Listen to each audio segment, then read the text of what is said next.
Okay.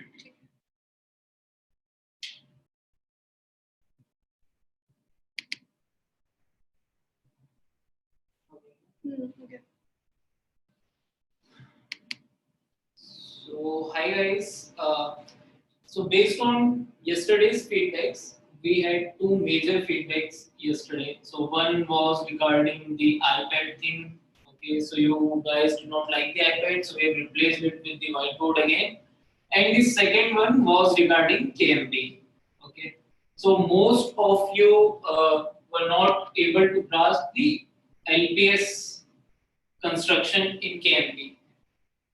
Oh, voice. Maximum. There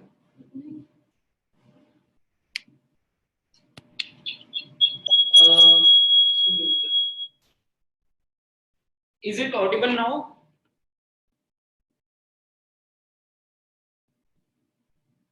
Okay. So I was just telling that you guys had two major feedbacks. One was regarding the iPad, so we have replaced the iPad with the whiteboard again. And the second one was regarding KMP. Okay, so it seemed that I was not able to explain the LPS construction part clearly to you guys, right? So what we'll do, I will give you one more day. Just take your time and try to go through KMP once again. Okay, and if you are unclear till tomorrow also, then we will have an extra class only on KMP. Okay, and we'll try to revisit KMP, try to do the LPS construction again with more examples, with better examples, and with better ways to understand. Okay, so yeah, we'll do another session on KMP if you guys want. Okay, eco. Just 1 minute, guys. We'll fix the eco thing.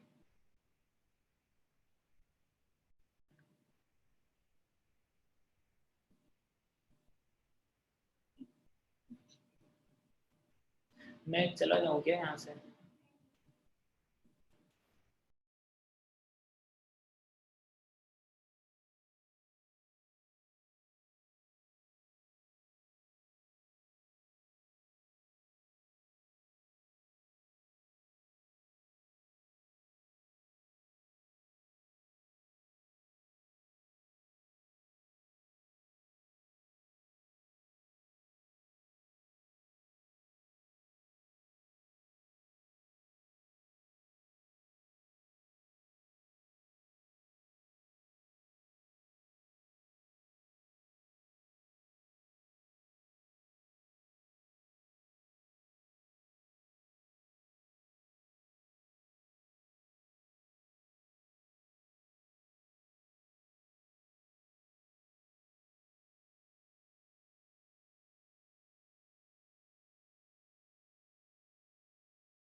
Guys, is it audible now? Okay, and is the board visible? Okay, let us know if the screen is changing now. It's not changing, right? Okay, nice. So we'll move ahead. So I was just telling that we can have another session only on KMP with better examples and with different ways to understand it tomorrow. Okay. So just take your time till tomorrow, and if you are not clear till tomorrow also, then we will have another session on KMP. Okay. So we'll start today's session with a problem. Okay. So you are given a very large number.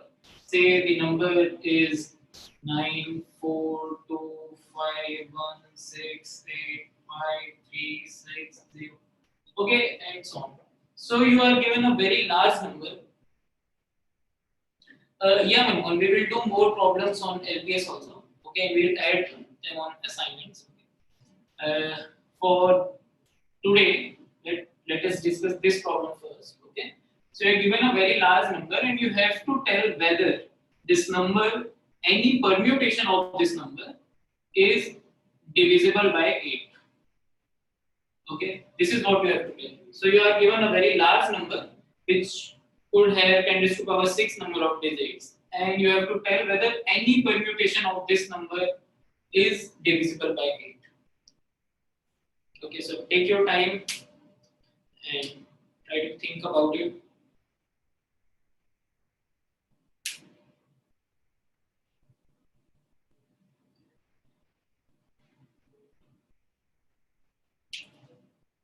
Yeah, so first of all, for solving this question, you need to know what is the divisibility rule for 8. Okay, so if you know the rule, then try to form your answer, and if you don't know the rule, then you can figure it out. Then you can actually figure out the rule. You know that 1000 is divisible by 8, right? So if you have any number, say 7, 4, 3, 2, you can write this number in the form of this, right? So since this term is completely divisible by 8, the remainder will depend on the last 3 digits. Okay. So you can say that if the number formed by the last 3 digits is divisible by 8, then the whole number will be divisible by 8. So this is the divisibility rule for 8. Now use this concept and try to solve the problem.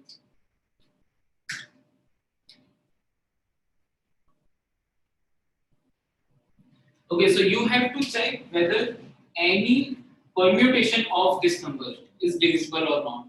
Okay, so one permutation could be this number only, one permutation you can have 4 here, 9 here, like that. Okay, any arrangement of these digits.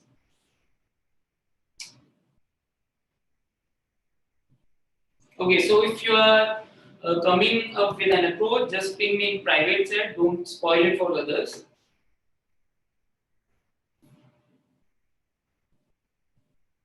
Okay, so all of you who are coming up with any approach, also tell the time complexity of your approach. Okay, what do you think will be the time complexity? So assume that the length of the number is m. Okay. Now, what will be your time complexity? Yes, you can use hashing if it is solving the problem efficiently. Okay, so Piyush says it will be m cube permutation. Okay, so brute force, in brute force you will get n cube. Yeah, Ashish says it's order of n. So we'll see how you can get it in order of n. Okay, so Ashish, I will unmute you. Let us discuss what you have there. Ashish. Kumar Ashish.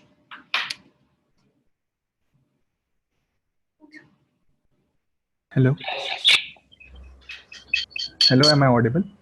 Yeah, you are. So what I'm thinking is that I'm going to store the count of each of the digits present in the number.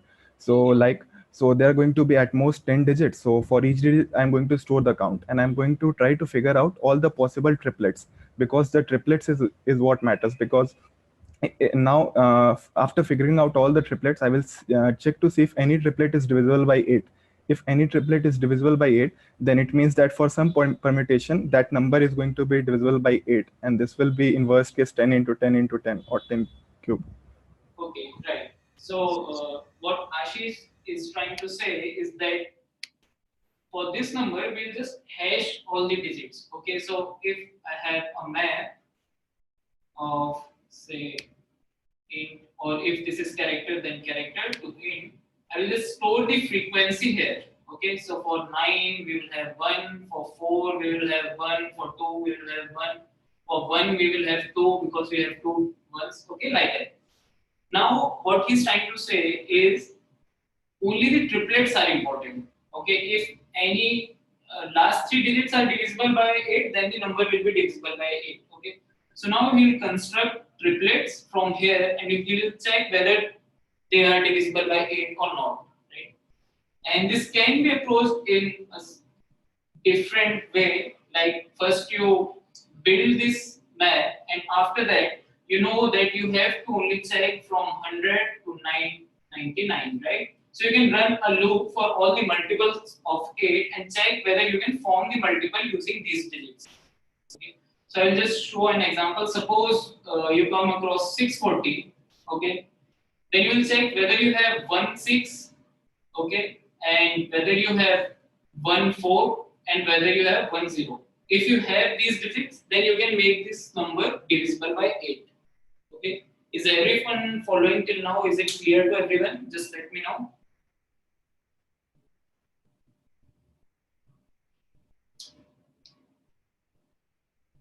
Okay. Is there anyone who is not clear with the approach? Okay, so we'll move ahead. This question is added to the assignment, so do solve this question. Okay. We'll do one more problem, similar problem. Okay. So here you are given a string. Okay. And suppose the string is foo, bar, fox, and bar, foo, and two. Okay. Suppose this is your string, and you are also given an array of strings. In this array, you have say foo and bar. Okay. You have to find all the substrings of this string S, okay, which are formed by concatenating any permutation of this array. Okay. So you take any permutation of this array and concatenate them, and if that string is present here, then return the position of the string. Okay. So for example, one of the permutation here will be foo bar, and foo bar is present here. Okay, and the other could be bar foo. Bar foo is present here. So I have to return this index and this index. Okay, I will repeat the question.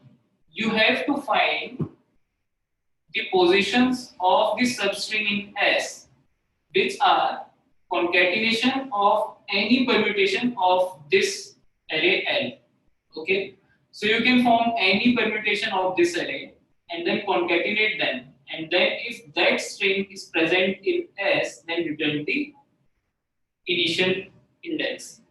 Is the question clear to everyone? Yes, so elements can be repeated in L, so you can also have a foo here.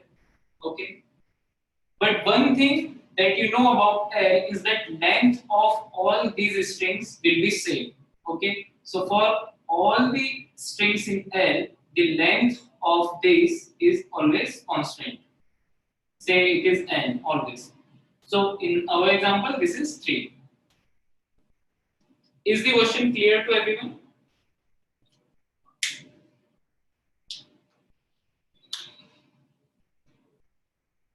Okay, so take your time and try to come up with an approach. If you are not clear with the question, just let me know.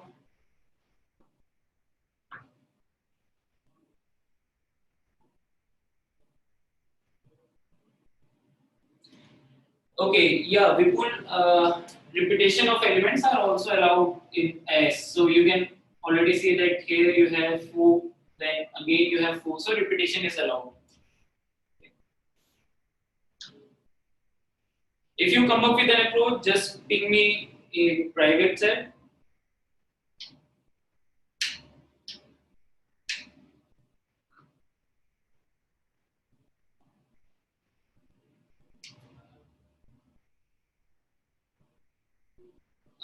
Vipul, I think I'm not getting your doubt. I will just unmute you.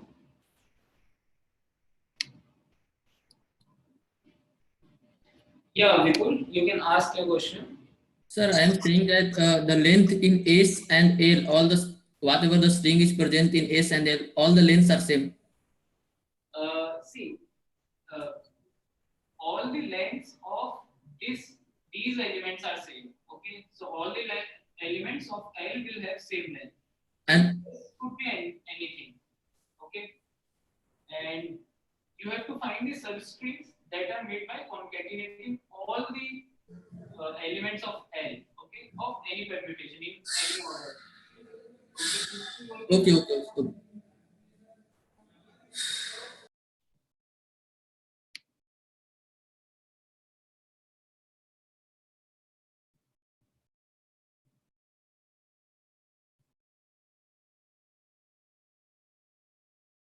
Okay, so this is permutation, okay, not combination. So you have to use all these strings, and the order can be anything. Okay, you can use them in any order, and you have to concatenate them and find them in S.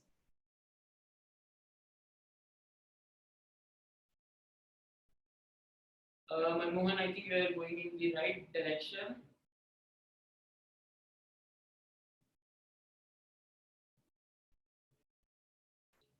Okay, so if any of you is coming up with an approach, just ping me in private chat, and then also ping your time complexity.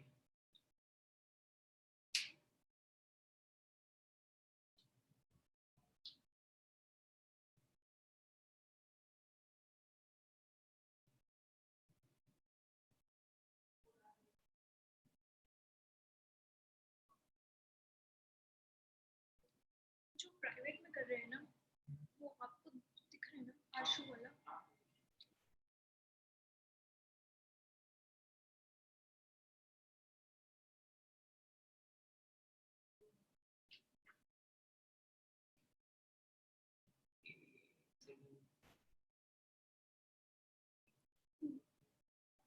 मुझे मनमोहन और शुभम का दिख रहा है, आशु का नहीं दिख रहा आशु का शायद वो पोस्ट को करना है एक काम करता हूँ अपने रीडिंग कर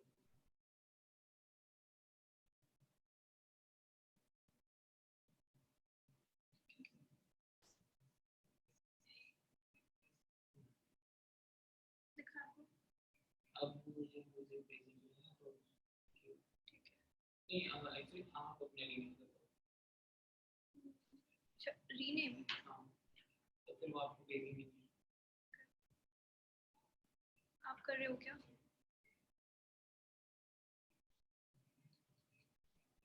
ऊपर वो 3 डॉट आएंगे उससे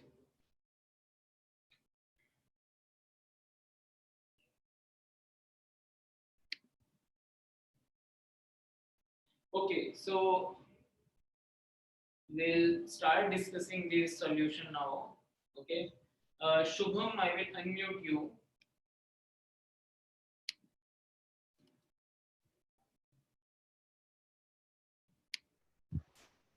I'm audible, sir. Yeah, you are audible. So, sir, what I will do first is that I will generate a substring like foo, and the next one is bar. Then I will search in the array L like foo and then bar. If these two strings are found in the L, then there is a string that I got from in L using the permutation of, and I will just do it next by one. Like for all string like U, B, and ARF, then OBA, and then RFO. Shubham, your volume is very low. Can you speak a little louder? Yeah, actually, sir. Okay, sir. So what I'm using that I'm just searching the first string of foo in array L. Okay. So you are It, searching. no, sir. String from S, substring from S. FO, then BAR. First string from FO and then BAR. Then I will search these two string in L. And if I found these two string in L, I found this answer. Though I will just print 0, the first index of the substring. Right. So if I'm not wrong, what you are trying to do is you will take all the substring of length n, right? You Yes, will sir. take the first substring of length n and check this array Yeah. n. Yes, sir. Yes, sir. Then you will check the next substring and you know that this is also present, so you can say Yes, sir. I have consumed all the substring and this Yes, is sir. right. So this is the correct answer. What will be the time complexity of your approach? It will be of n, n minus m log n, log of length of L. By log. I will store in using map, so searching for that will take log of time. Shubham, you are not audible. Yeah. So for searching, I will hash.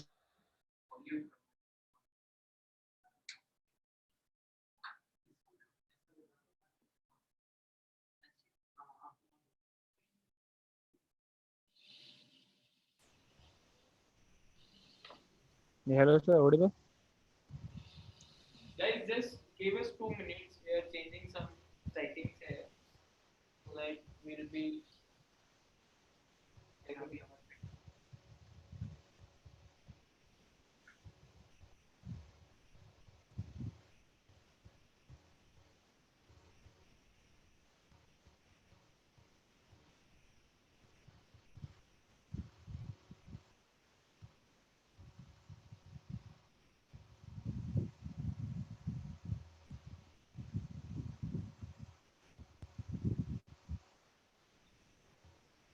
Yeah, hello, sir. Yeah, guys, are you able to listen to us in a better way now? Is the voice more clear now? Just type yes if you're audible. Okay. Yeah, Shubham. So, what will be the time complexity of? Order of length of S, sir. Order of length of S. You are saying it will be order of length of S, right? But what you are doing is you are first taking the first substring and then you are checking in L also, right? Yes, sir. So that will also take some time, Yeah, yeah, sir. right? So it will be, sir. Searching complexity will also be there. So it's log of L. So this will be L into S, right? Yes, sir. Okay, so can anyone optimize this thing? The approach is correct. We just have to optimize the Sir, searching. using map, sir. Correct. So many of you, oh, is the board visible to everyone? Yes, sir.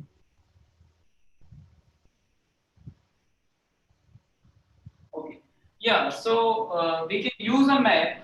What we'll do, we'll just store the frequency of these strings in a map. Okay. So we'll have a map of Li with the frequency. Okay. So here we'll have frequency of foo as 1 and frequency of bar as 1. Okay. And now we know two things. Okay. We definitely know that if we get a match, the length of the match will be the summation of length of all these strings. Okay, is everyone clear on this point? Yeah. So the length of the match will be summation of all the length of array L. Okay. So we know that if I have only have to consider substrings of this length size, right? So what will be the size, total length of this number of strings here? Say if we have k strings into number of into the size of one string. Okay, so I only have to check the substrings of size this. So in our case, k is 2 and n is 3, so this becomes 6, right? So we'll only check substrings of length 6. This is one thing. Second thing that we know is all these strings are of same length. Okay, so we don't need to check for all the substring inside the 6 length string. We can just take the first substring of length 3 and then we can check for the next one. Okay, if this one matches, then just check for the other, and then if we find a match, then the problem is solved. Okay, so what we'll do is we'll have a temporary map also. Okay, so let's say I have a temporary map and we will take this temporary map will be initialized with the original map. So in this temporary map we will have foo as 1 and bar also 1. Okay, now we will start scanning the string S and we'll check for all the substrings of length 6. Okay, and in the substring of length 6, we'll check for length 3 string. So first I check foo and I will check whether foo is present in my map or not. If it is present, then I will just reduce the count to 1. Okay. Now this is gone. and then we check bar. Okay, if bar is also present, we'll also reduce the count of bar. Once we have traveled all the substrings of length 3 inside this 6 length substring, we'll check in this map whether we have any non-zero key value pair. Okay, what will that mean? Any non-zero key value pair means we have not exhausted all the elements of L here. Okay, if all the elements of L are exhausted, then all of them will become 0. And if all the keys have value 0, that means we have found a match. Okay. Then we'll do the same thing for the next substrings. Is the approach clear to everyone? Is there anyone who has not followed us after any point?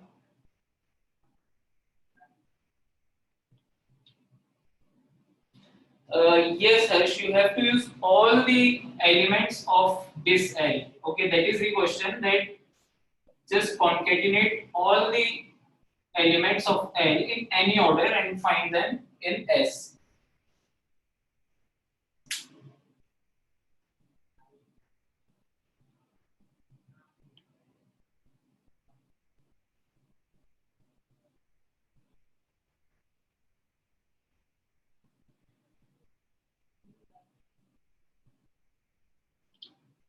Yeah, if you don't find a match, if suppose this was not bar, if suppose this was bar, okay, then you will have to start with index 2, index 1. Okay, so you will start for this much of substring of length 6. Okay, and then you will check these and these 3.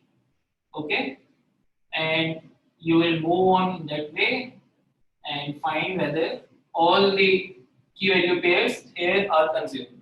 Okay.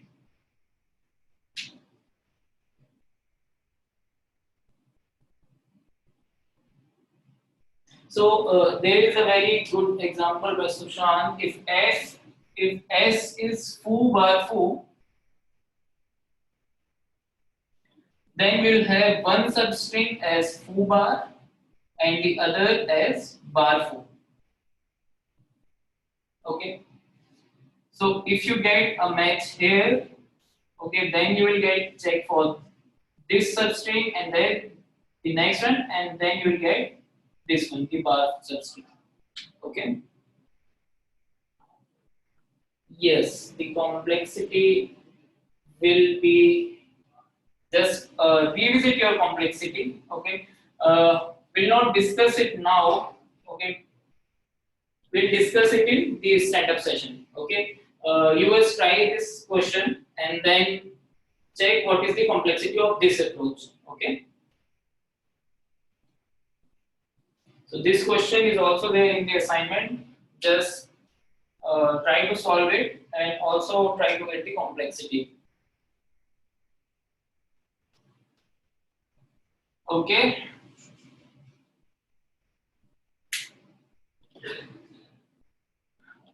Yes, Mukesh. So for this approach, you need to maintain temp map at every index. Like if you complete one substring of the size 6, then you will get another map. Okay.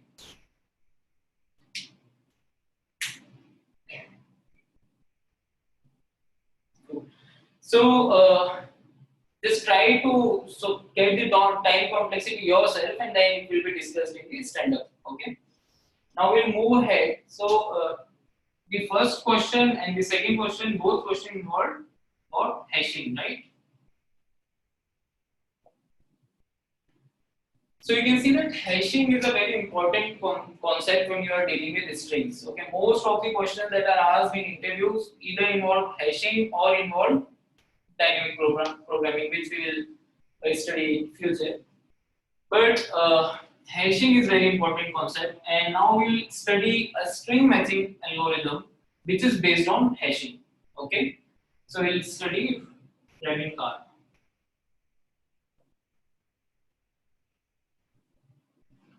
So do all of you know about Rabin-Carr? If you don't know, just write no. Okay.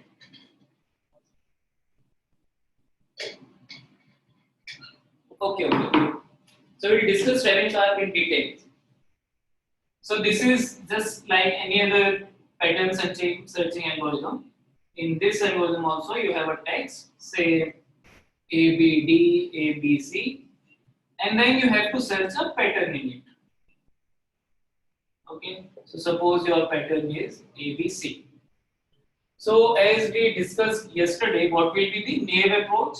You will have to check each character of this string with all the characters of the text, and if you don't get a match till here, you will start matching A with B, right? And then you will check for BDA. If you don't get a match here, then you will start checking A with D. Okay. Ravencar, it says that you don't need to match the whole string.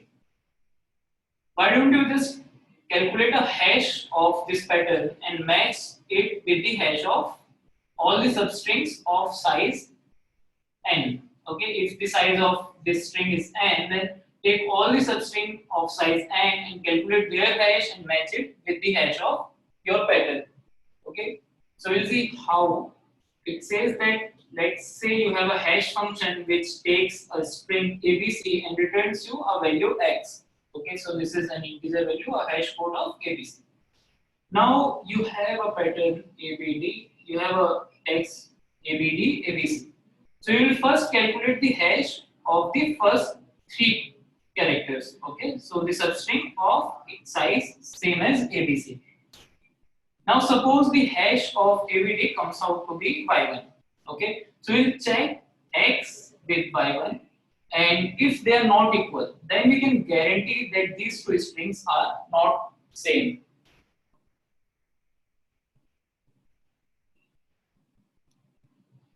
Okay, yeah, Manmohan has a doubt if pattern is very large, or we can also say that if our hash function is not good, okay, then collisions will occur. So we'll see how to deal with it. Okay.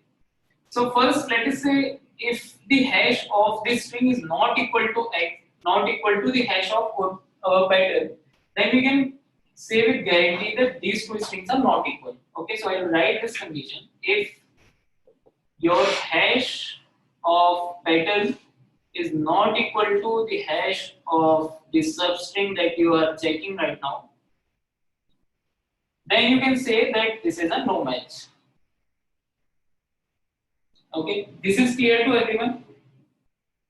If this is clear, just write yes. If you have doubt, just write your doubt. Okay. Now what happens if we get the same hash value? So now, since this will not match, then we will take the next substring of length same as ABC, and suppose this also gives us x. Suppose the hash function was not really good, or coincidentally we get x here. Okay. So the second conditions become if the two hashes, hash 1 is equal to the hash of the substring that we are looking at. In that case, we cannot say with guarantee that these two strings are equal, because our hash function can cause collisions. Okay. So we'll say that in that case, we'll check the characters. Okay, so then I will compare A with B, B with D. So if this and this hashes are equal, then I will check whether A is equal to B, and since this is not equal, so this will be discarded. Okay, then say the hash of this comes out to be y2. So we know that y2 is not equal to x, so we will discard this string also. Then we will come to ABC, and then we will calculate the hash of ABC, which will come out to be x. So since the two hash are equal, we'll do the character wise mapping here. So then we will match A with A, B with B, and C with C, and then we get a match. Okay. So is this approach clear to everyone? If you are not following, just tell me. Okay. So this is the basic idea behind Ravencar. Okay. Yes, Shreyas, we will come to the complexity part now. But before that, just make sure that you get the basic idea behind Ravencar. Okay. So what it says, it is saying that don't match the string directly.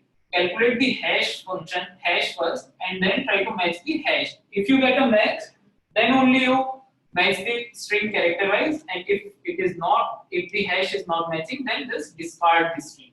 Okay. Now you guys tell me what will be the time complexity of this approach.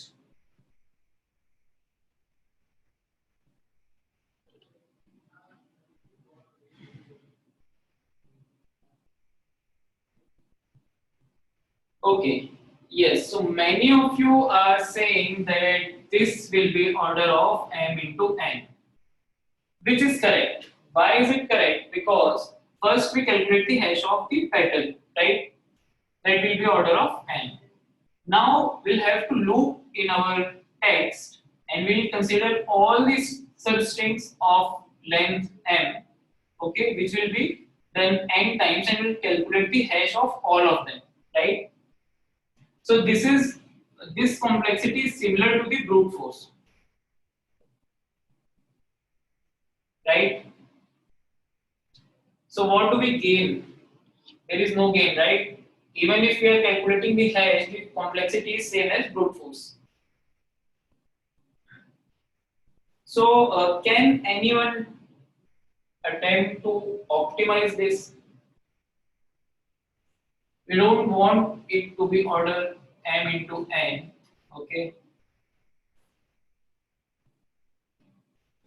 Okay, so Harsh is saying choose better hash functions. Even if we have better hash functions, then also we'll have to calculate the hash of all the substrings, right?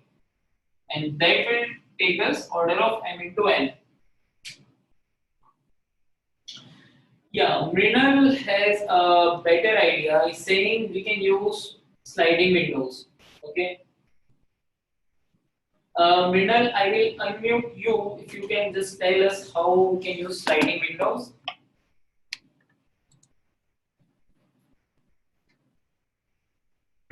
Yes, hello. Yeah. Yeah, so the hashing function itself should be like independent of each characters. So suppose when you start with the first three characters A, B, D, then you should just remove A and then again add A from the back side. So Okay. Okay. removing first character, adding next character, and this is how hash function should work. Okay. Right. So the idea is very correct. So what he's trying to say is that we don't need to calculate the hash for all the substrings. Okay, we can do it in linear time. How? We can calculate the hash. So he's saying that we can have a hash function, which is the summation of all the substrings, right? So he's saying that let us assume this is our hash function, which is the summation of all the substring of all the characters of the substring. So for this string, the hash function would return a plus b plus d. Okay. So for simplicity, let us assume that the value of a is 1, the value of b is 2, and so on, just for the sake of simplicity. So this will come out to be 1 plus 2 plus 3. Okay. Now he is saying that when we are calculating the hash for BDA, we don't have to loop in this substring. What we can do is we can just remove this A and add this A, right? So he's saying that just subtract the first character from here and add the character that is coming here. Okay. Now, what is the disadvantage of this approach? Okay, like the approach is correct, but the hash function is little big, right? So, anyone who can come up with a better hash function?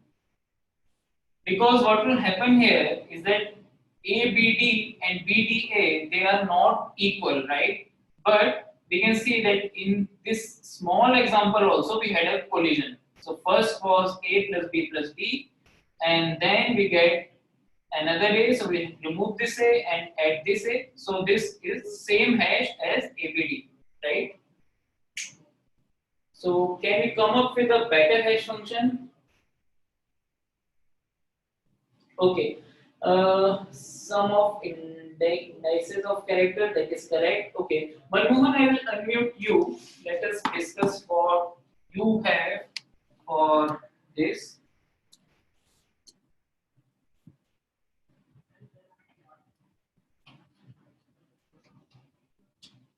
Hello. Yeah, Manmohan. Yeah, so what I am planning is for each of the 26 letters, we'll assign a prime number. And then we have prime number power position of that letter in the pattern array. So for example, we have ABA, right? Let's hash ABA, and let's say A is 2 and B is 3, the first two prime numbers.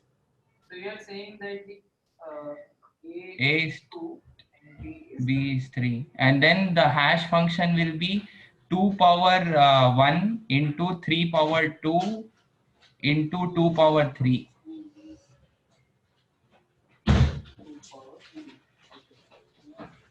power 3. Do you think that you will have to add anything here, or is this good enough? It's good enough because the power represents the position, and What if I have a substring of length say 10, okay, and I have say z at length 10, then what will come here? then Z 26 prime number power 10. Right. So don't you think that this might cause an overflow? Yeah, this will cause an overflow, but if it is small, then it'll work. Okay. So even if it causes an overflow, what we can do is we can take a modular with another big prime number, right? Yeah, but then it might cause collision if you are taking mod. Two mods can be the same. Two modes can be same, but you can take the mod with the largest possible prime number that you have, right? Yeah. Then we can do. Then we can compare each letter if they are equal. Okay. Okay. Yeah. So this function will also work. Okay. For wrapping card, what we have is something like this. So the hash function here would be summation of 0 to n minus 1 value of the character multiplied by the power of the prime number. Okay. So this power will be the position of the character in the substring. Okay. So I'll just tell this with our pattern. So the hash of our pattern ABC will be A into, for simplicity, let's take the prime number as 3, but in practical, a bigger prime number would be preferable, like 31. Okay. So we take A into 3 raised to power 0 plus B into 3 raised to power 1 plus C into 3 raised to power 2. Okay. Now this A is 1, this B is 2, this C is 3. So what does it become? It becomes 27, 34, right?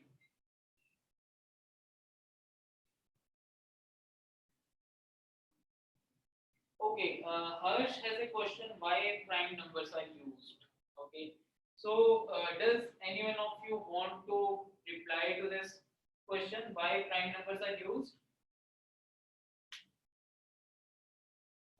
In,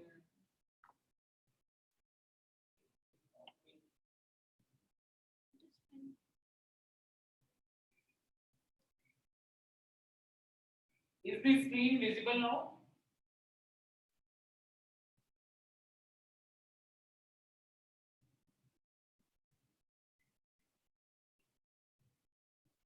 Manish, is the screen visible now?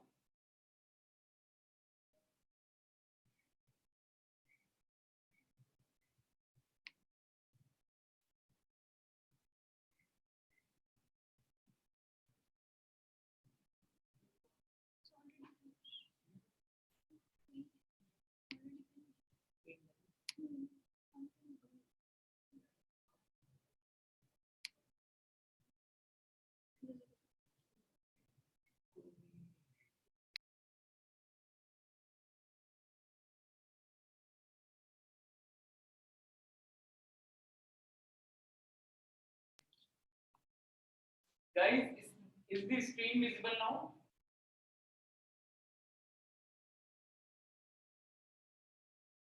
Okay. So we'll continue. So the hash function of ABC, the hash code of ABC comes out to be 34. Okay. Now, what will happen is, first we'll calculate the hash of ABD for matching. Okay. So the hash of ABD, this will be A into 3 raised to power 0 plus, okay, I will just write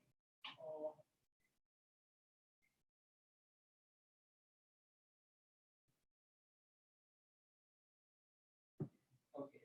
So our hash of ABC was A into 3 raised to power 0 plus B into 3 raised to power 1 plus C into 3 raised to power 2, which came out to be 34. Okay. Now we calculate the hash of ABD. Hash of ABD will be A into 3 raised to power 0 plus B into 3 raised to power 1 plus D into 3 raised to power 2. Okay. So we can just see and say that this will not be equal to hash of ABD because these two terms are equal, but this one is not equal. So this will not match 34. Okay, you can solve this equation and get whatever is the value there.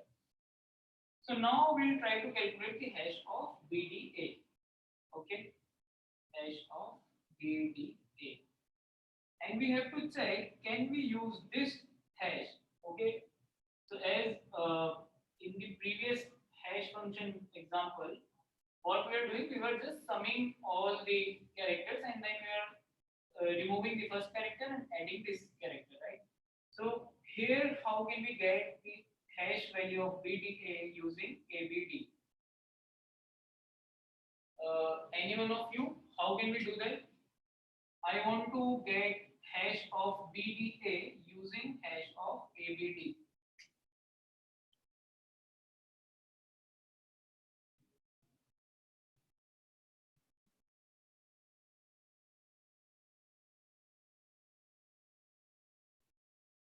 Okay, so yes, some of you have come up with the approach.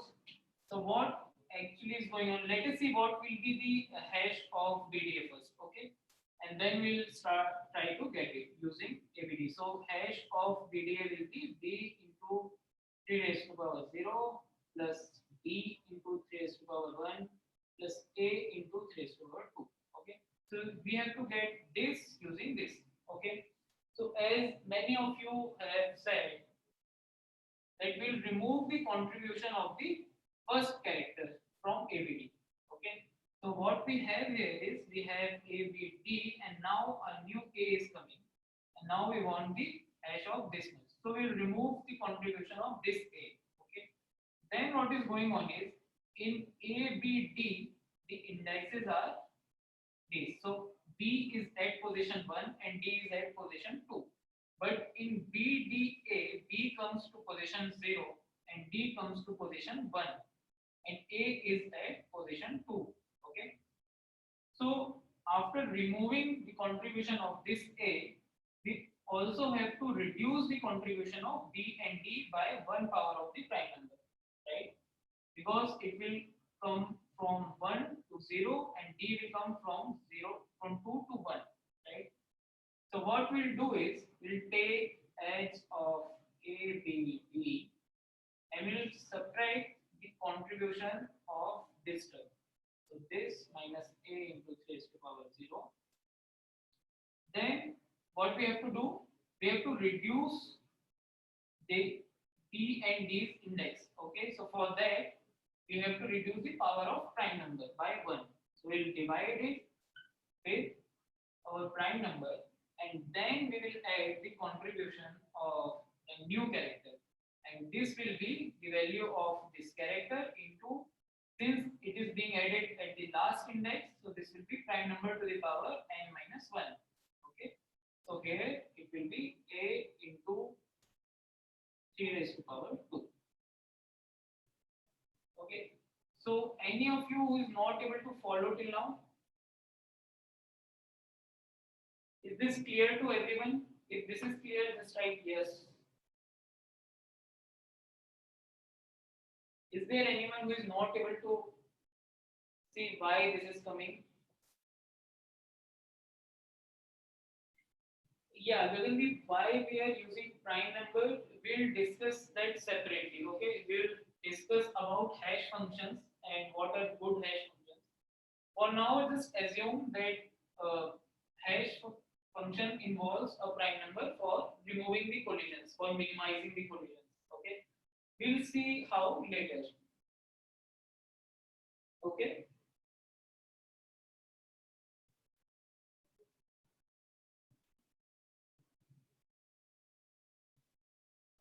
Do we have to memorize this hash function only? Okay, no. So you don't have to memorize this hash function. This is just an example of how this could be done. Okay. So you can read about other hash functions also, which could be implemented in Revit car. Okay. So this is just an example of one of them. The previous one, which was a summation of all the characters, was also a hash function which could be used, but the pros were that it would cause lots of collisions. Okay, and for minimizing the collisions, we have introduced prime number with the power of the position, so that the positions also matter, right? So everyone is clear till now? Okay. So now we'll see what value do we get from here. Okay. So see, this is a into 3 raised to power 0 plus b into 3 raised to power 1 plus d into 3 raised to power 2, and we are subtracting a into 3 raised to power 0, and then we are dividing this with 3 and adding the contribution of the new character. Okay. So what happens is, from this equation, a this term and this term, they goes off, and here we have b into 3 raised to power 1 and 3 raised to power 2. So this is divided and this becomes 0, this becomes 1.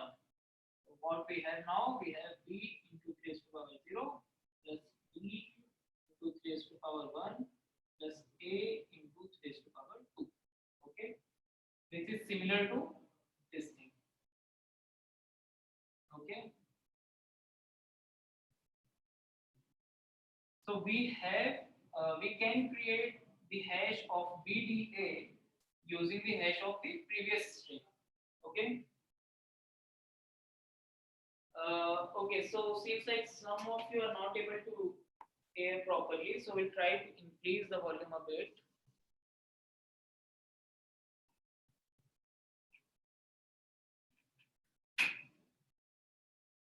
Okay, is it more audible now? Ashish, is it more audible now?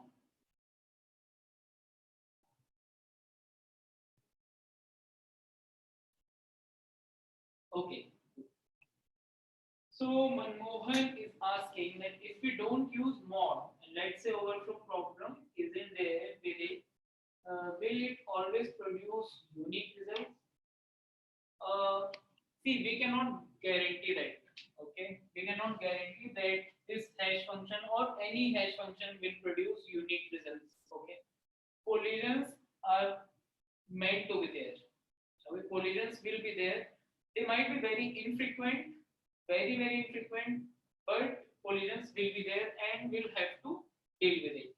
So how we will deal here? So if we get the same hash value, we'll have to cross check using character matching. Okay, cool. So in this way, we can get the hash of all the substrings of length n in linear time, right? What we are doing here is, first we have an old hash value.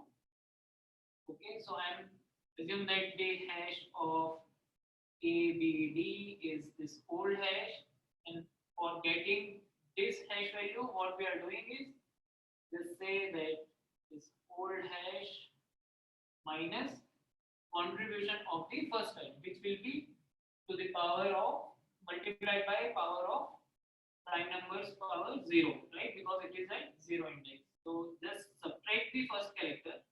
Okay, whatever is the first character. Okay, Then what you do, you divide x with your prime number. Okay. Why? Because now the index of the remaining string is shifted towards left. Okay. So you have to do this by dividing your value by a prime number. And then you add the contribution of the new character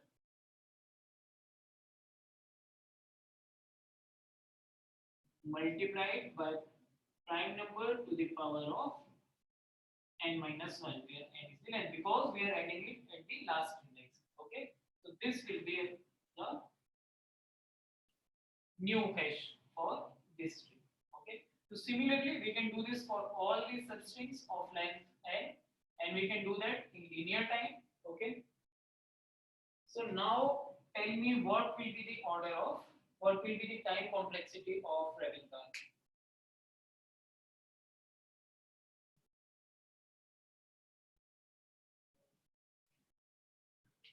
Okay, so some of you are saying linear. Yes.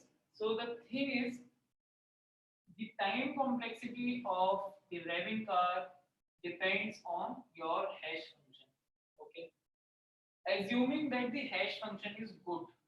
Okay, we are assuming that hash function is good and the collisions are minimal.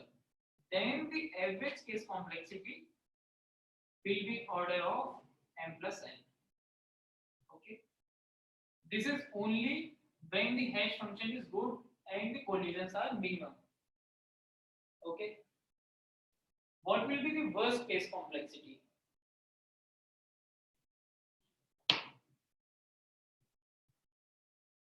Okay. So you are saying that worst case complexity will be m into n into n. I will just unmute one of you and let us check why this will be m into n. Okay. So Shreyans, I will unmute you.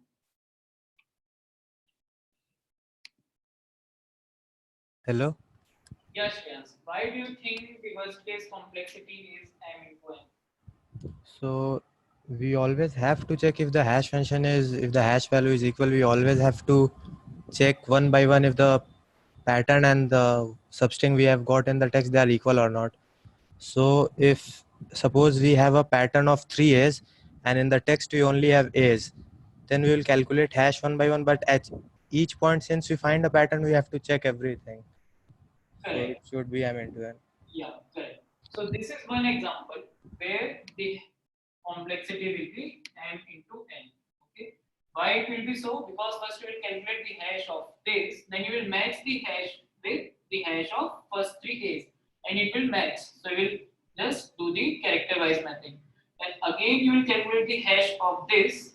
So this will be done linearly, but then again this will match. So you will again have to check the character. You will again have to do the character-wise mapping here. Okay. So this will become order m into n. Okay.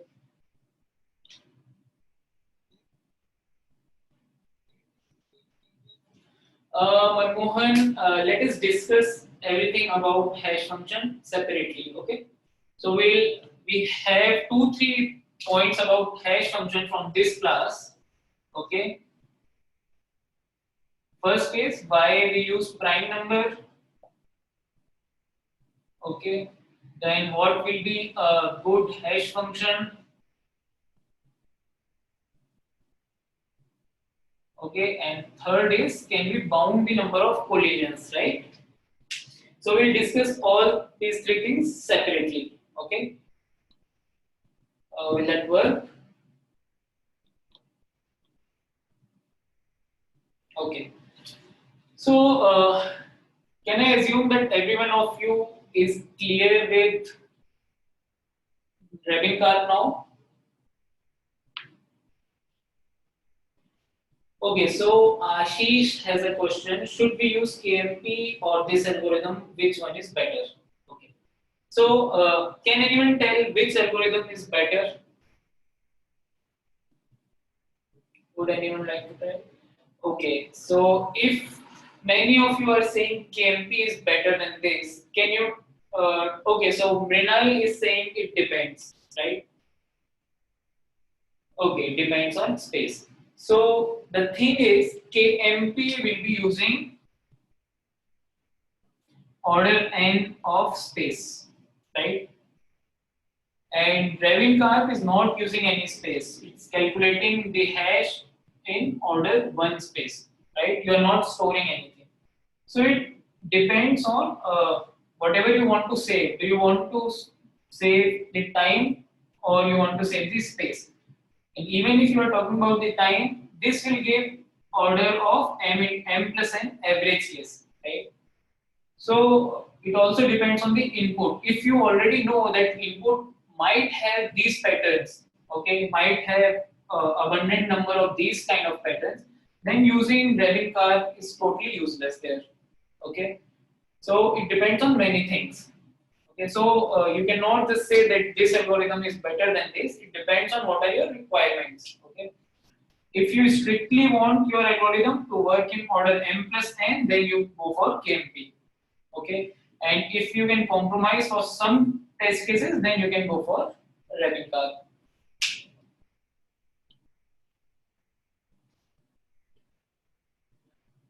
Okay, so let us see a question now.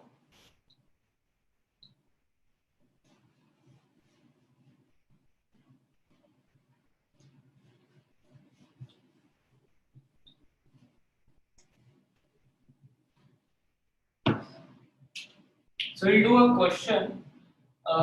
Suppose you have a continuous stream of characters. Okay, so characters are coming in. So first you get A, then you get B, then you get C, then you again get B, then get A, then K, then M, and in this way characters are coming to you one by one. What you have to do is, whenever you get a new character, so suppose first you get A, you have to tell whether this is a palindrome or not. So since all the strings of length 1 are palindrome, you will return true here.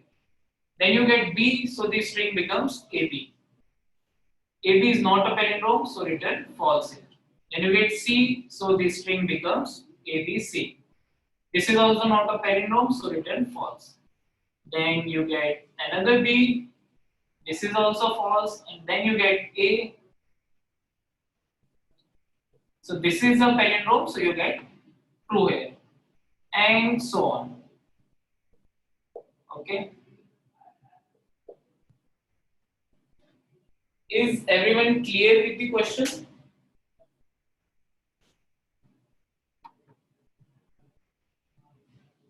If you are not clear, or if you want me to repeat the question, just tell me.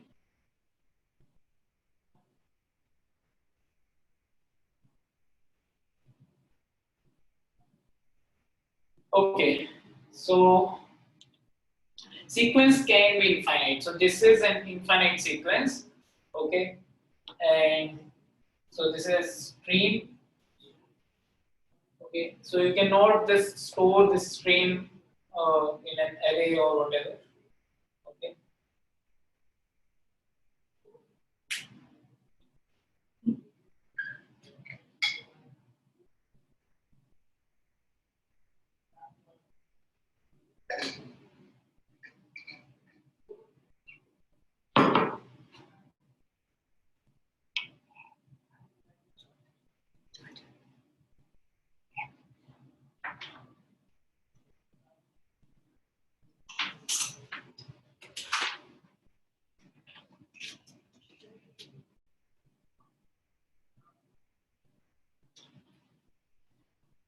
Okay, so Vipul is saying we can use LPS array. Vipul, I will suggest you to just rethink about the complexity, especially the space complexity, because this is a infinite stream of characters. Okay.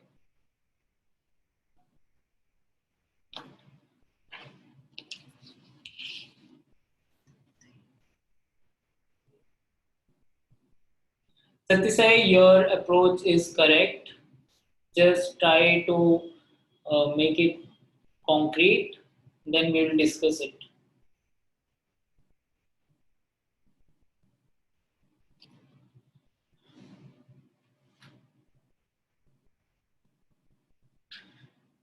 Yes, you can think in the direction of hash computation, That is the correct approach. You are going in the right direction.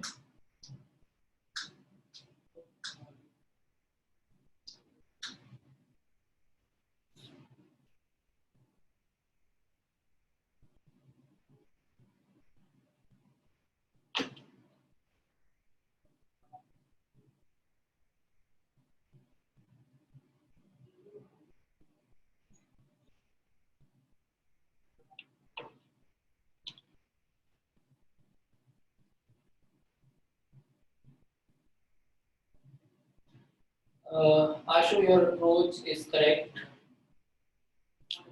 Okay, so let us just discuss this solution now. Okay, Satyasai, I will unmute you.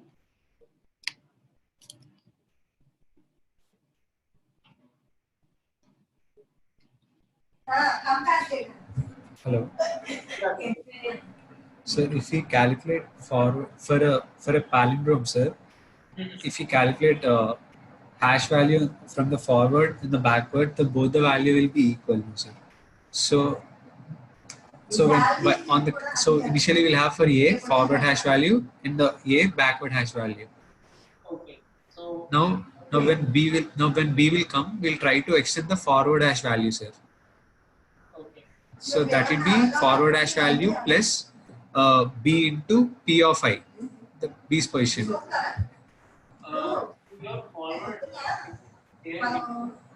For our forward hash, we can extend like forward hash will be equal to forward hash plus new character into forward hash plus new character into P of I, P power I. So your character is B, right? Sir, P is a prime number. Multiplied by, so you have to add this forward P power. I. Now F is equal to F plus new character into. So that will be F plus new character C into P of I. Okay, so this position, right? Yes, sir.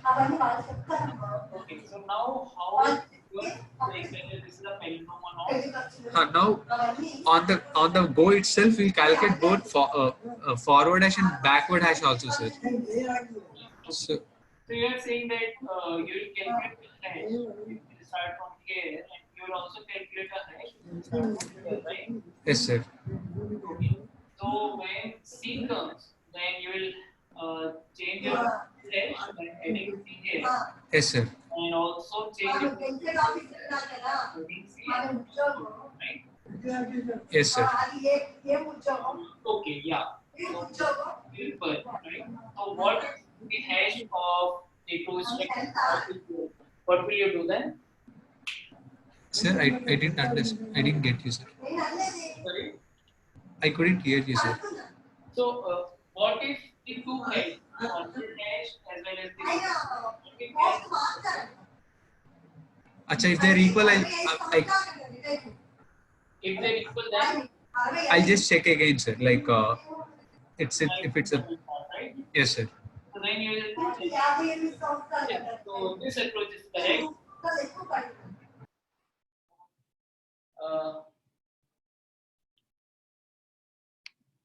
So is the background noise gone now?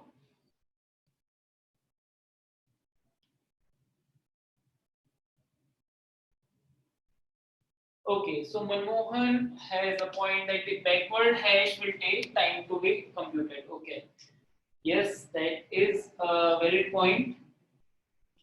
Anyone else who has approach, whose approach can be discussed?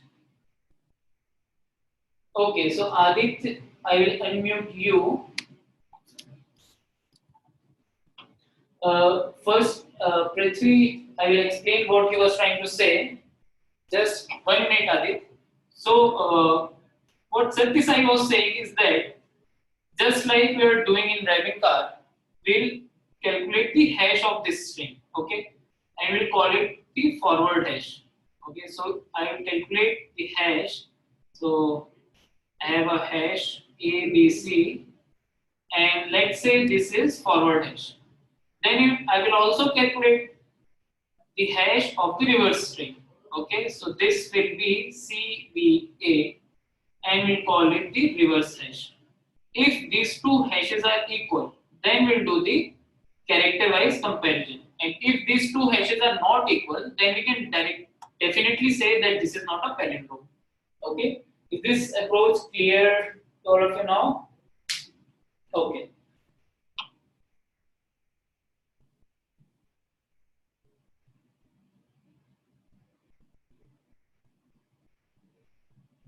Okay, so Aditya, I will unmute you now.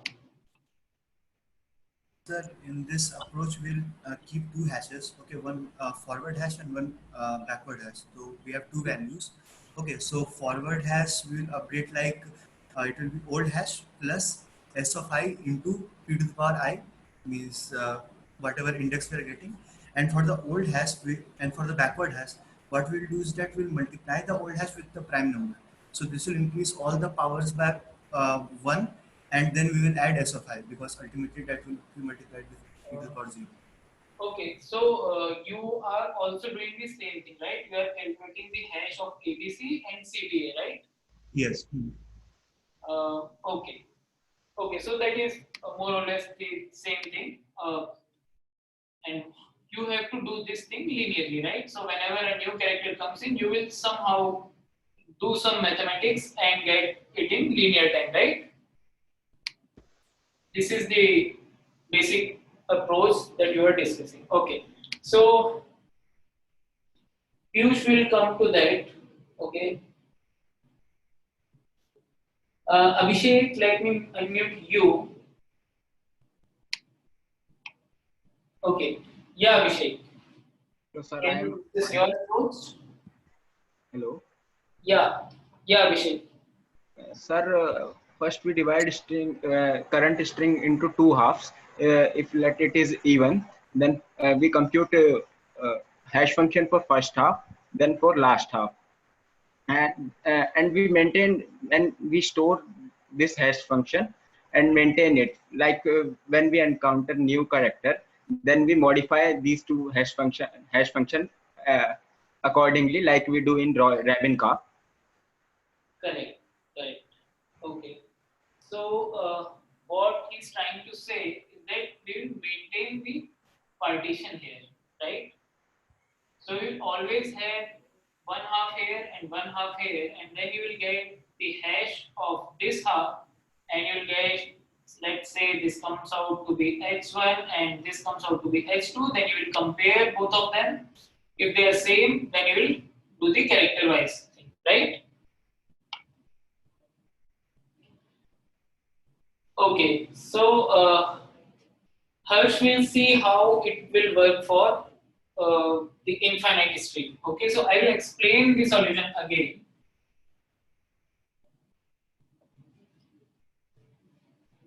So what is going on here is we first get one character, okay, then we get another character B. Okay, so we can always maintain a partition whenever I encounter a new character, right? So suppose the new character is C, so I will say that A will be on this side of partition, B will be on the partition, and C will be here.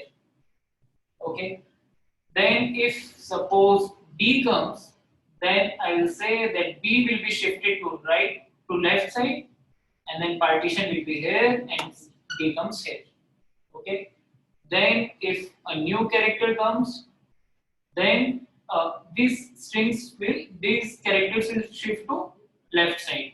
Okay, so C will come on the partition and E will come here. Okay, so this is how we can always maintain the partition. Okay, so first tell me, is everyone clear till now?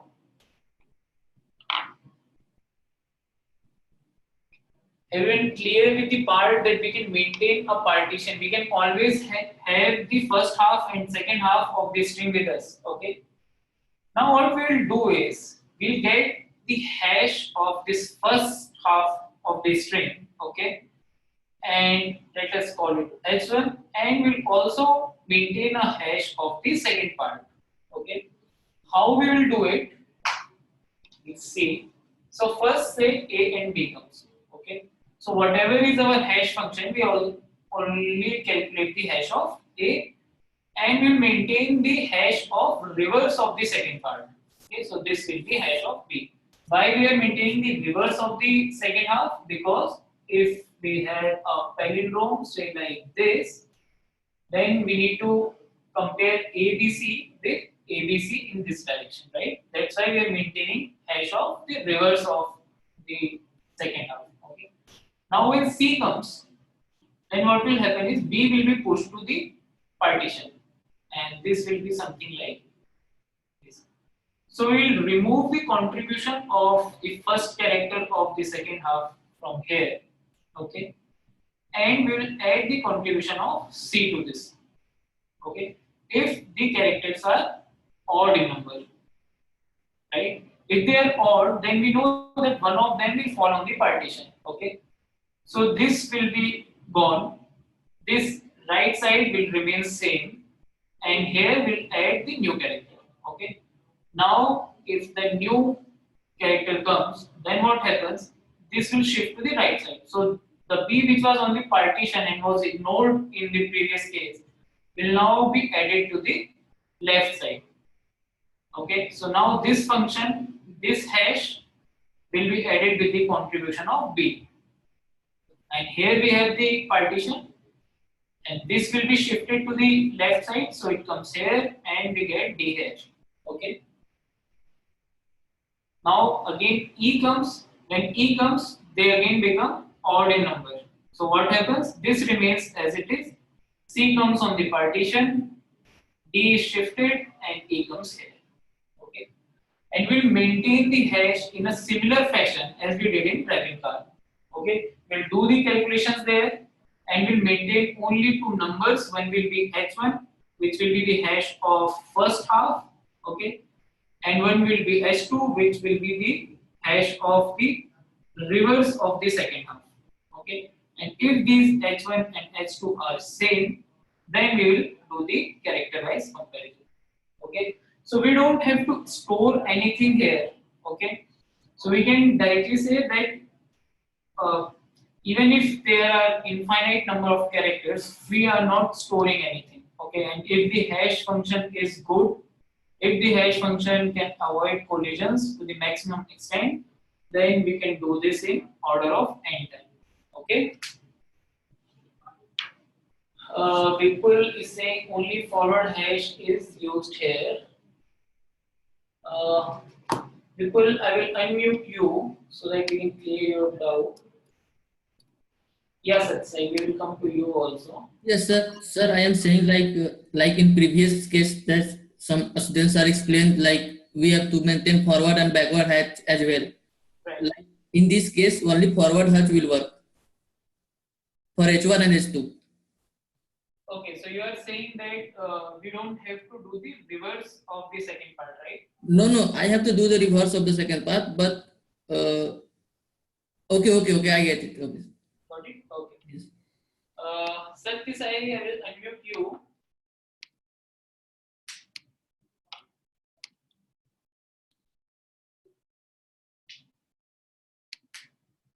Yeah, Satyam, So my doubt is, so without storing the string, how will we know that which string from the right side, which character from the right side are we moving to the left side, sir?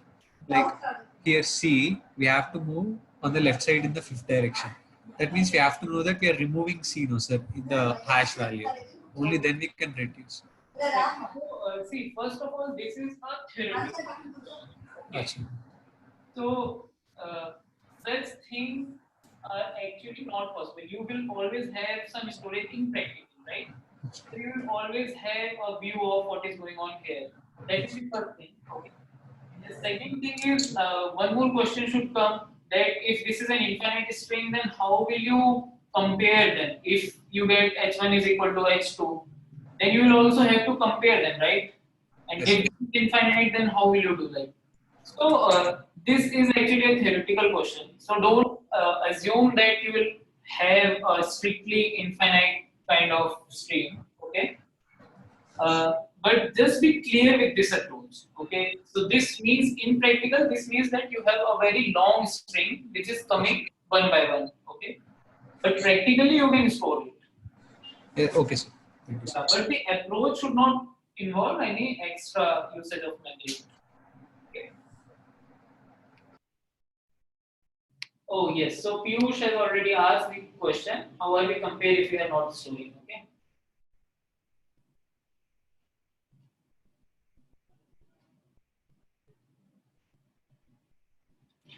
Yes, so both the approaches are actually pretty similar. Okay, you can go with, you can actually run them on some test cases and compare which seems simpler or right, and you can select any one of them.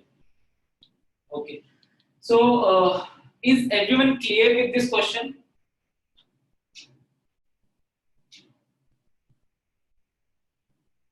Okay, so let me tell you, this question was actually asked in Google. Okay, and good companies like Google or Microsoft or Facebook, okay, what they want is your basic concept should be clear. Okay, so we studied hashing here, right? And if you did not have the context of hashing, would you be able to solve this question? Okay, so this is what good companies look for. Okay, so for that, for being able to do that, what you can do is just go to the interview bit site, solve all the questions of strings, okay, and try to check whether you are able to figure out the approach or not. Okay, cool. So we'll do one more question before we end the session.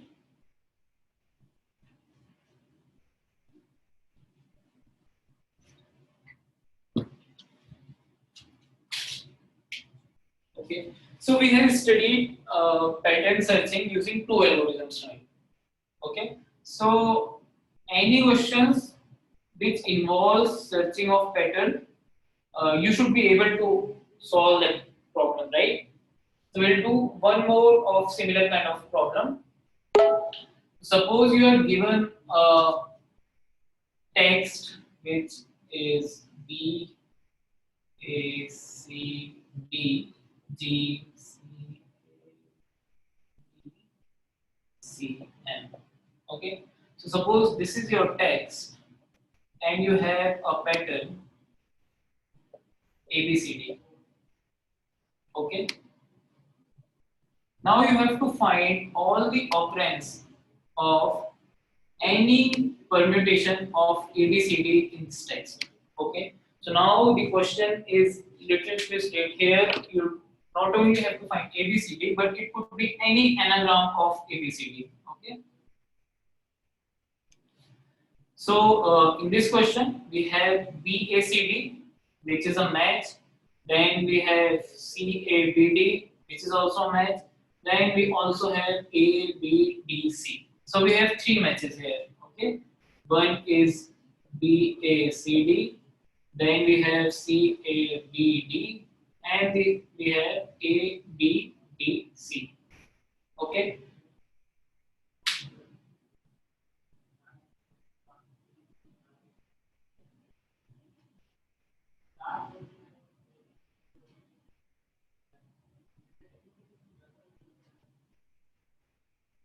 Mukesh will discuss your doubt after the session. Okay, so just after the session, I will make this thing clear to you.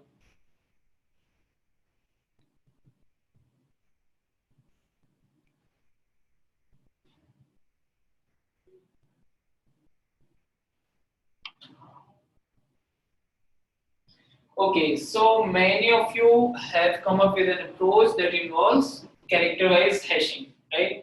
So I will just unmute one of you.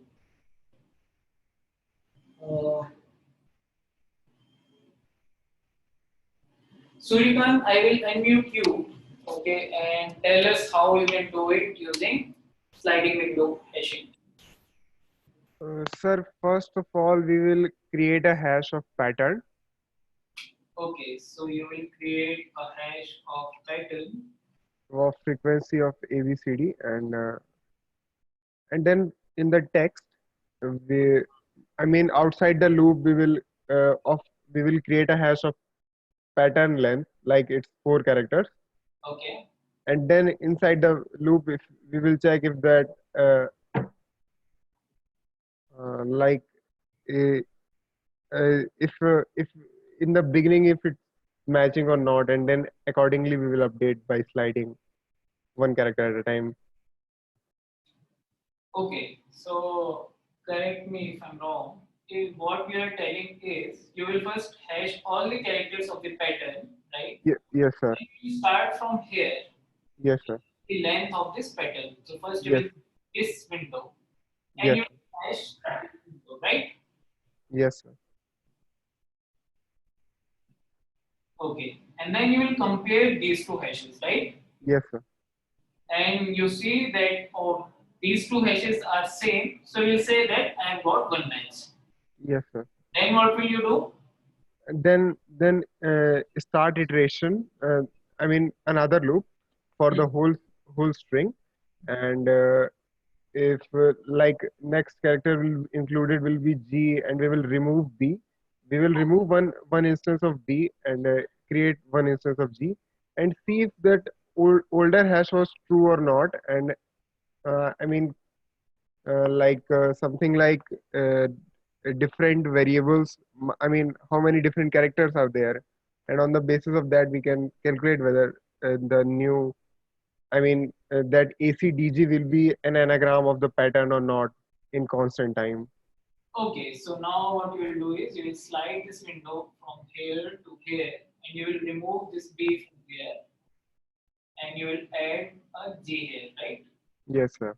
Then you will again compare this hash with this hash, Yes, sir. right? And if they are same, you will say that I have got a match. If they are not same, then you will move ahead, right? Yes, sir. And you will check this with this. So now you remove the A and you add a C, so this becomes 2. Now this is also not a match, so you go here. Okay, now what happens? You remove a C and you add an A.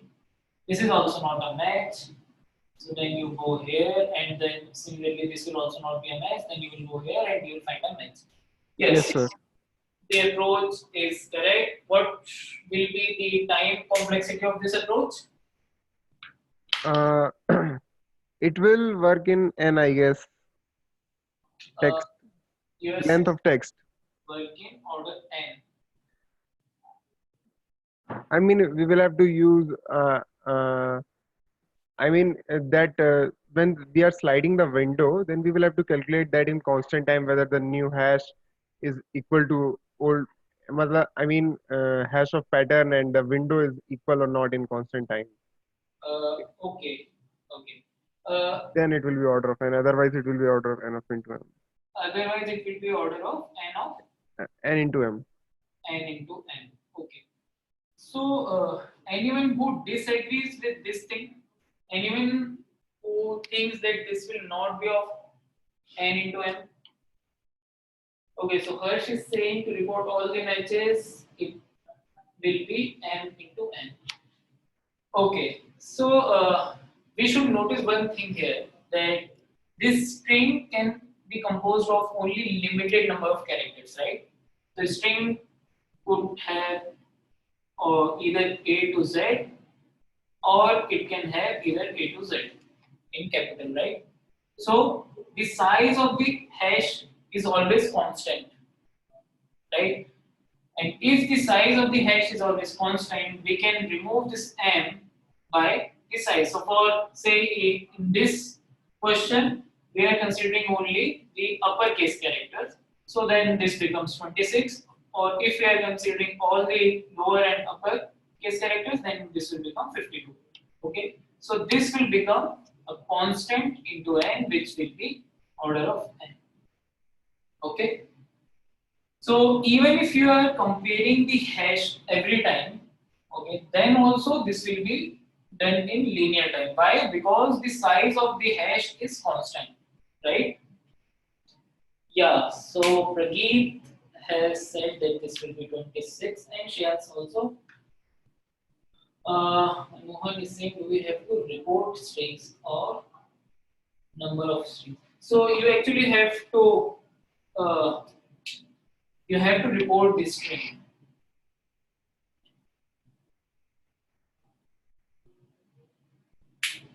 Okay, so Vipul is saying this 26 can also be removed. Okay, Vipul will unmute you. Yes, sir. Sir, I am saying like we can take a count of 16 character of patterns. So you can take account of 16 characters in pattern. Like here it is 4. 16 characters, so the count is 4. Okay, so you are saying you will take distinct of the pattern, right? Yes. Here it is 4. Here it is 4. Okay. Okay. Then we first calculate in text for first 4 characters. We map it. Right. And each time we compare this with previous the map we make for pattern. If it is equal, then we increase the count. We maintain another count here for text as well.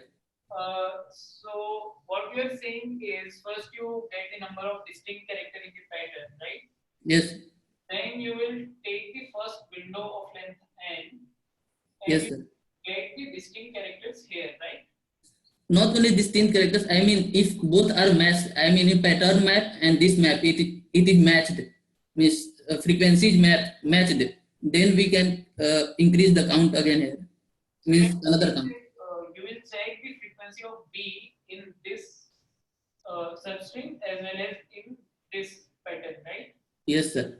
Then you will check the frequency of A in this substring and in this pattern, right? Yes, sir. So that is If what they, you are doing. if no, sir, I can do it in big of 1 because we maintain the pattern map earlier. So this can be checked in big of 1. If they are matched, then we increase the count by 1. And if the count is equal to distinct count, then we increase the answer. Okay, And so, if let me go into details of your approach. Okay, so you are saying that first you get the distinct of pattern, right? one map as well, like for ABCD count are 1, 1, 1. Okay, so you are actually maintaining the map, right? Map as well as the count of distinct character both. Okay, so you can say that this value here is the frequency, right? Yes, sir. C is 1 and B is 1, and you are saying that This is 4. distinct number are 4. Okay. Okay. Now we start with B for first four character, means the first window.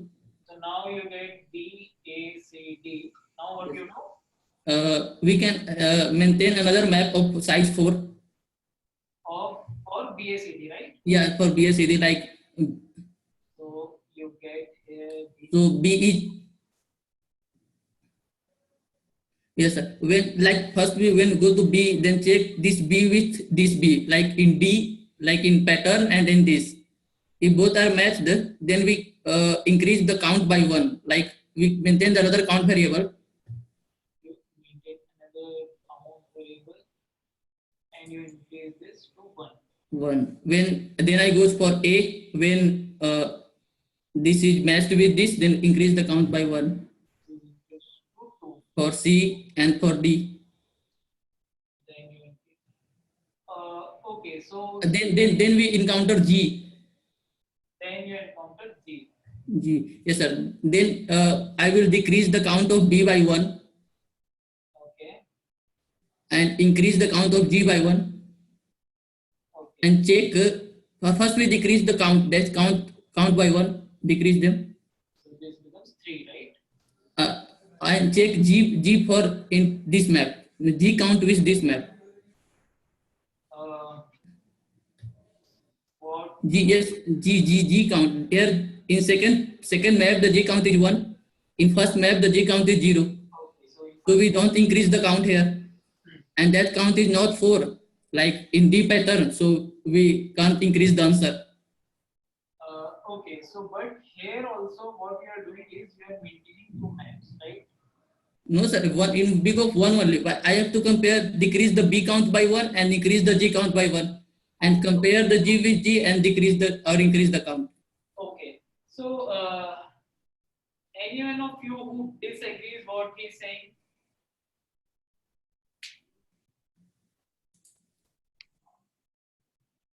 Anyone? Okay, yes. So I think this will work, right? So this problem is also there in the assignment. Okay, try to solve it. Okay, and try to do it as optimally as possible. Okay, so yeah, Harsh has a doubt. So Harsh will unmute you. Am I audible? Yeah, you are. Sir, actually, when we were calculating the hash of text, it is taking O of length of text, and for every match of hash function, we will match the characters with pattern. Okay, so you are saying you will calculate the hash, right? Yes, whatever you were doing, that we were calculating hash for both things, for text and pattern, and for every match in text of hash, we will match the characters with pattern. So you are saying you will get a hash, say X, and then you will start getting Yes. it from here. Like you will do same thing. Yes. If we are getting X for BACD as well, then we will match each character by character and we'll report the string if it matches. Then I'm asking if it is taking, if text is taking order of M, and for each matching we will take order of N, because we are matching character by character. Then how it is possible that why it will not be equal to M into N? Wait, so you are talking about this problem only, right? Or Yes. This is a similar problem. Actually, you have removed N from the complexity. N or M you have removed from the complexity. You have replaced it by 26. So I'm asking if you are calculating the hash for whole text and then matching those substrings which have same hash functions with the pattern. So the matching will take order of N, and creating the hash for whole text will take order of M. no, we are not creating the hash for whole of the text, right? The idea here is to just see a window of 4 at a time. Okay. So for this pattern, I have a map. Okay. This we have pre-computed. Yes. Okay. Now we compute the map for BACD. BACD. Yes. Okay. Now we'll just slide this window. Okay. Okay. This becomes AC. DG. Now if I started from A and again loop in this substring for calculating the map of ACD, then it would have been then it would have taken me order of n into n, right? Because I will iterate on all the n string in the length of m, right? But we have to report all the possible substrings like BACD, CABD, ABDC. So we have to traverse the whole text, I think. Yeah, you will traverse the whole text. So the length of this is order n. And right? for every match, we will match the characters. And then when you will match the characters, so we remove that part. Okay. So we remove the part where we were comparing these hashes. Okay, which was of order n. So we said that it is not of order m into n. It is of order 26n. Where n is this. Okay. I think what you understood that we are removing this n, right? Yes. No, so we remove the part that was coming by comparing the hash maps. Is it clear now? So here we need not to compare the characters because hash functions, hash values are same. So two anagrams will have the same hash functions. Yeah, right. So two anagrams will have the same hash map. Okay. I understood. Of the hash function. Okay. Cool. So yes, so Vipul is saying 26 is also removed because we will not have to compare the hash after if you maintain the count of distinct characters there. Okay. So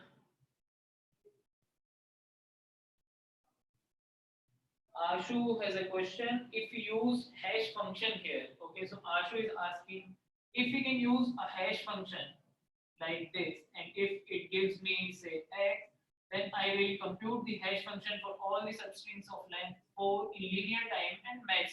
Okay, so what do you guys think about this approach? Will this also work in order n? So what he's trying to say is we'll calculate the hash of ABCD and then we'll match this with hash of all the substrings of length 4 and we can get them in linear time, just like we did in Radhika.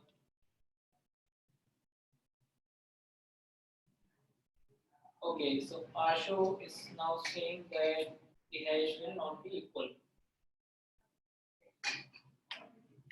Okay, so anyone who wants to point out any problem with this approach?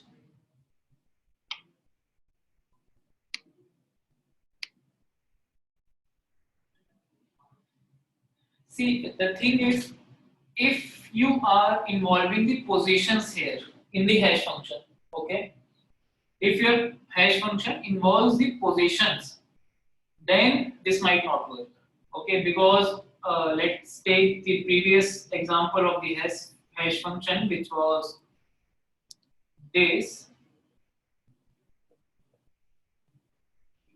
So if this is your function, or if your function involves this I, okay, then this will not work because we are not searching for the same pattern, we are searching for anagrams. So the order can differ, okay, the order could be this. But if you remove this part, okay, now many of you are saying that we can remove this thing and we can directly get the summation of all the characters, right? So in that case, the chances of collisions will be increased. Okay, just think about it. Why the collisions will be increased? Okay.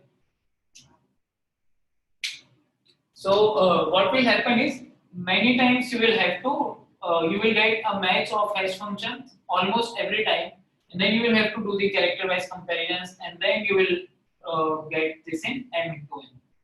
Okay, why? Because your hash function will be weak. And why will it be weak? Because you will remove this thing from here, the position thing.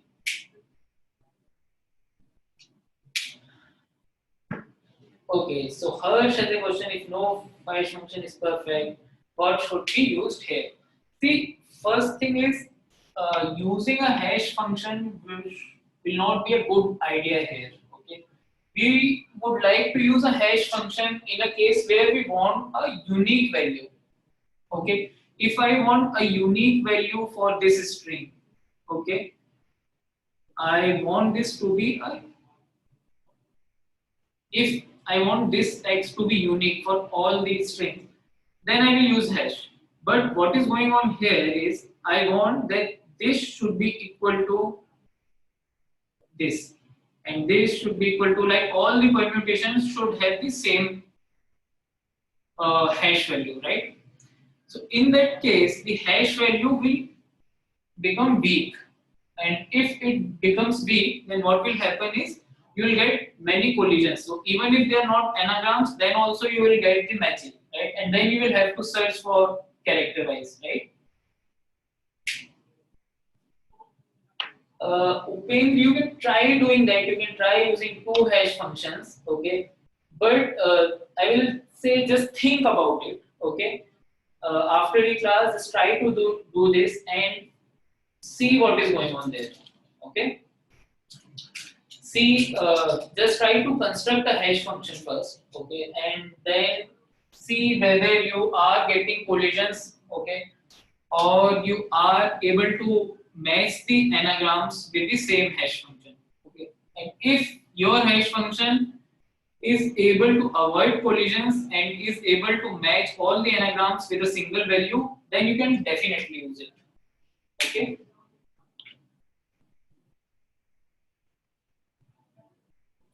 Mukesh, we actually did the same thing, right? We maintained the dictionary, okay, and we called it map, and we maintained the map for the 4-line window, and we just compared it, right?